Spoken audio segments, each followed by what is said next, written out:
The enduring paradox, the psychology of killing, remains unevolved.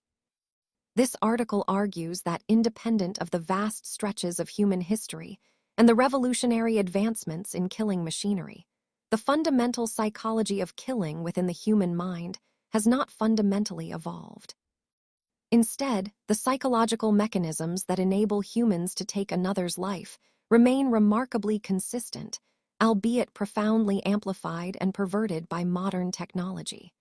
While technological innovations in warfare, from the spear to the drone, have dramatically increased lethality and facilitated psychological detachment, they have not altered the underlying cognitive and emotional barriers to killing, nor the strategies employed to overcome them.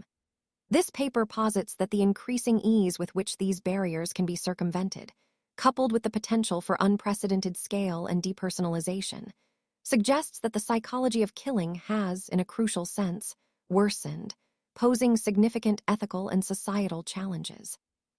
Introduction. Humanity stands at a paradoxical precipice. On one hand, our capacity for empathy, cooperation, and complex social bonding is undeniable, forming the bedrock of civilization. On the other, our history is undeniably stained by acts of violence, from individual murder to genocidal warfare. This inherent tension lies at the heart of the psychology of killing. The intricate web of cognitive, emotional, and social processes that enable humans to overcome their natural aversion to taking another life. The prompt for this paper asserts a provocative claim that this psychology has not evolved over time and might have even worsened, despite the relentless march of technological innovation in destructive capabilities. This article explores this assertion by first examining the foundational hypothesis of an innate aversion to killing, tracing its evolutionary roots and psychological manifestations. Subsequently, it will analyze how this aversion has been consistently circumvented throughout history, irrespective of the prevailing weapon technology. The core argument will then shift to how the modernization of killing machinery, particularly in its capacity for distance, depersonalization, and mass destruction, has not altered the fundamental psychological strategies for enabling killing, but rather has amplified and streamlined them to a degree that effectively worsens the moral landscape of human violence. This worsening is understood not as an evolution of a more bloodthirsty human nature, but as an increased efficiency in bypassing natural inhibitions, leading to a greater potential for detached, scalable, and morally disengaged violence. The foundational hypothesis, an enduring aversion to killing. Evidence from evolutionary psychology, primatology, and sociological studies suggests a deep-seated, innate aversion to killing within most humans. Unlike many other predators, humans are not biologically equipped with natural weapons efficient for close-quarters killing. Our physical strength pales in comparison to many animals, and our lack of claws or fangs necessitates tools for effective harm. This biological constraint, coupled with the evolutionary imperative for cooperation within social groups, points towards a natural inhibition against intraspecific killing. 𝗘𝗍𝗄𝗏, in his seminal work on killing, The Psychological Cost of Learning to Kill in War and Society, published in 1995, extensively details this aversion. Drawing on historical combat data, he argues that in pre-modern warfare, a surprisingly low percentage of soldiers, often as low as 15 to 20%, 𝗨 intentionally fire their weapons at an enemy soldier with the intent to kill. The majority would fire overheads or engage in other forms of non-lethal combat. This suggests a powerful psychological barrier, an effective inhibition, that actively resists the act of taking a human life. This aversion is rooted in empathy, mirror neuron systems, and the deeply ingrained social norms against murder, essential for the cohesion and survival of human communities. The immediate, visceral nature of close-quarters killing triggers profound psychological distress, often leading to post-traumatic stress disorder, PTSD, and moral injury, even in soldiers who are highly trained and motivated. Therefore, the starting premise is that the human mind, at its core, is not naturally predisposed to killing its own kind without significant psychological bypass mechanisms. These mechanisms, as we shall see, have remained remarkably stable across millennia. Historical mechanisms for overcoming the aversion, independent of time span. Across diverse historical periods and cultures, the psychological strategies employed to overcome the innate aversion to killing have remained strikingly consistent. These strategies fall broadly into several categories. 1. Dehumanization and othering. From ancient tribal conflicts to modern genocides, portraying the enemy as less than human, as animals, invaders, infidels, or disease, is a primary psychological tool. This disarms empathy and allows the perpetrator to rationalize violence against things rather than fellow humans. 2. Obedience to authority and group conformity. The power of command and the pressure to conform within a group are potent forces. Soldiers throughout history have killed because they were ordered to, or because their comrades were doing so, diffusing individual responsibility and moral culpability. The Milgram experiment, published in 1963, famously demonstrated the power of authority in compelling individuals to inflict harm. 3. Moral disengagement. Albert Bandura's theory of moral disengagement, 1999, provides a robust framework. Mechanisms such as moral justification, portraying harmful acts as serving a moral purpose, advantageous comparison, comparing one's actions to more heinous ones, euphemistic labeling, using sanitized language like collateral damage instead of civilian casualties, displacement of responsibility, blaming superiors, diffusion of responsibility, blaming the group, distortion of consequences, minimizing harm, and attribution of blame, blaming the victims, have been observed in every historical conflict. 4.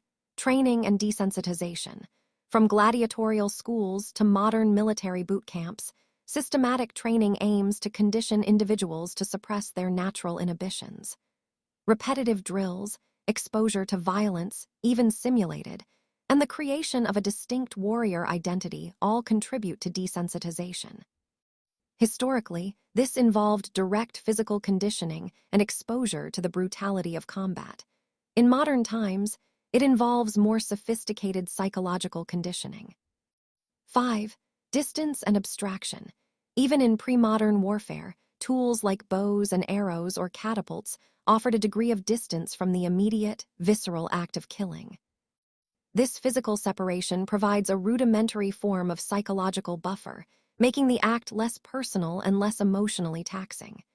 These core psychological strategies, dehumanization, obedience, moral disengagement, training, and the buffering effect of distance, are not new inventions. They are timeless human responses to the challenge of overcoming an innate moral barrier. The nature of these strategies has not evolved. What has evolved is the efficacy with which technology allows them to be applied and the scale of their potential impact. The modernization of killing machinery. Amplification, not evolution. The evolution of killing machinery represents a dramatic arc from rudimentary tools to sophisticated autonomous systems. This technological progression has profoundly impacted warfare, but critically, it has served to amplify the existing psychological bypass mechanisms rather than creating new ones. In essence, technology has become the ultimate enabler of psychological detachment, making the act of killing easier to commit, more widespread, and less personally accountable for the individual perpetrator. 1. Increased physical and psychological distance. Early firearms, the musket and rifle increased the range of engagement, reducing the necessity for close quarters, personal combat. While still demanding direct confrontation, the bullet provided a degree of separation. Artillery and aerial bombing. The advent of high-explosive artillery and later, aerial bombardment in the World Wars introduced unprecedented levels of physical distance. Soldiers could kill hundreds or thousands without ever seeing their victims' faces. This removed the visceral feedback of death and suffering, making moral disengagement far easier. Drone warfare and remote systems. The ultimate expression of distance is modern drone warfare. Operators sit thousands of miles away, controlling lethal machines with joysticks, observing targets through screens. This transforms killing into a sanitized, almost video game-like experience. While moral injury among drone operators is increasingly recognized, the immediate, raw psychological barrier present in direct combat is significantly attenuated. The other becomes a pixelated target, facilitating dehumanization and the distortion of consequences. 2. Enhanced dehumanization and abstraction. Modern communication technologies, radio, television, internet, exponentially increase the reach and effectiveness of propaganda.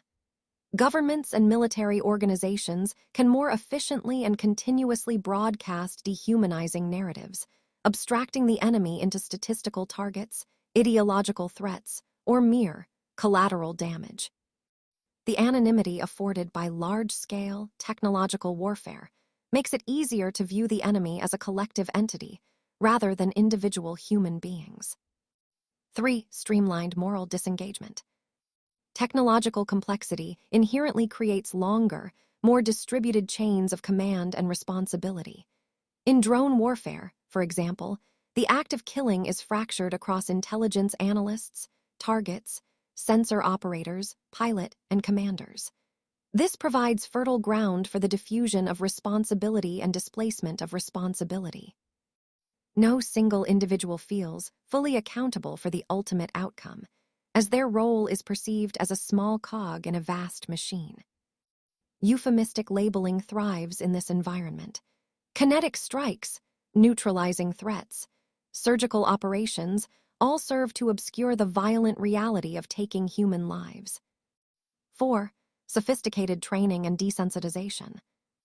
Modern military training utilizes advanced simulation technologies that are increasingly realistic. Soldiers can practice killing in virtual environments, desensitizing them to the act without the immediate psychological repercussions of real-world violence. This conditioning, while effective at preparing them for combat, further entrenches the process of overcoming inhibition without necessarily evolving the innate aversion itself. The mind still needs to be trained to bypass its natural state. The worsening argument. Escalation of psychological detachment and scalability. The claim that the psychology of killing has worsened is not to suggest that humans are inherently more bloodthirsty or cruel than before. Rather, it points to a critical shift in the ease, efficiency, and scale with which the innate aversion to killing can be bypassed. 1. Increased efficiency of bypass mechanisms. Modern technology has made the existing psychological tools for enabling killing vastly more potent. Dehumanization can be mass-produced and disseminated globally. Moral disengagement is seamlessly embedded in organizational structures and technological interfaces. Training can condition individuals more thoroughly and remotely. 2. From personal act to systemic process. Killing has transitioned from a primarily personal, visceral act, even in large battles, to an increasingly systemic, abstract, and remote process.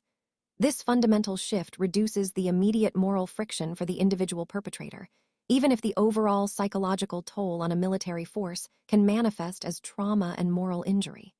The worsening is in the societal acceptance and facilitation of such detachment.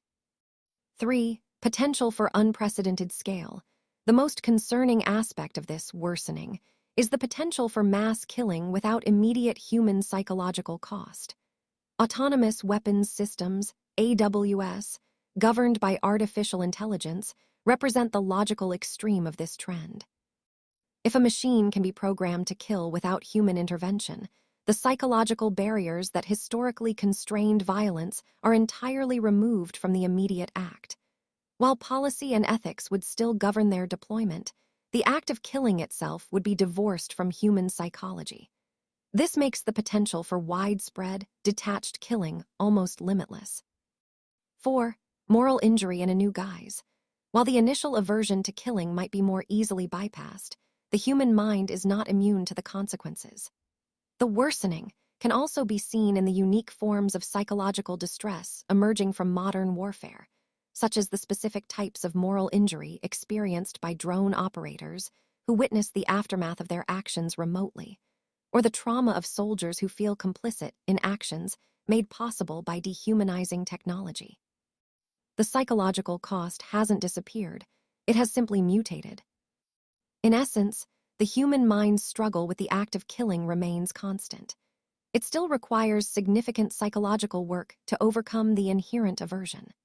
However, modern technology acts as a powerful amplifier and facilitator for this psychological work, making it structurally easier to achieve, on a far greater scale, and with potentially less immediate individual emotional friction at the point of action. This has created a reality where the human capacity for violence is unconstrained by the very psychological checks that evolved to foster cooperation and survival, thus worsening humanity's relationship with killing. Conclusion. The assertion that the psychology of killing has not evolved, and indeed may have worsened, holds significant weight when analyzed through the lens of history and technological advancement. The fundamental human aversion to taking a life, deeply rooted in our evolutionary and social nature, persists. The psychological mechanisms employed to overcome this aversion, dehumanization, obedience to authority, moral disengagement, and desensitization through training, have remained remarkably consistent over millennia. What has dramatically changed is the efficiency and scale with which these mechanisms can be deployed and exploited, thanks to the modernization of killing machinery. From the rifle to the drone, technology has systematically increased physical and psychological distance from the act of killing, amplified the power of dehumanizing narratives, streamlined processes of moral disengagement, and sophisticated methods of desensitization. This technological facilitation does not represent an evolution of the human mind towards greater predispositions for violence. Rather, it signifies a worsening, in the sense that the intrinsic psychological barriers to killing are now more easily circumvented, leading to a greater potential for detached, scalable, and morally unburdened violence. The implications are profound. As we stand on the cusp of autonomous weapon systems, the very notion of human psychological involvement in killing threatens to diminish entirely. This raises critical ethical questions about accountability, the nature of conflict, and the future of human morality. Recognizing that our psychology of killing has not evolved, but rather our capacity to bypass its inherent constraints has escalated, is a crucial step towards understanding and potentially mitigating the continuing tragedy of human violence. The enduring paradox, the psychology of killing remains unevolved.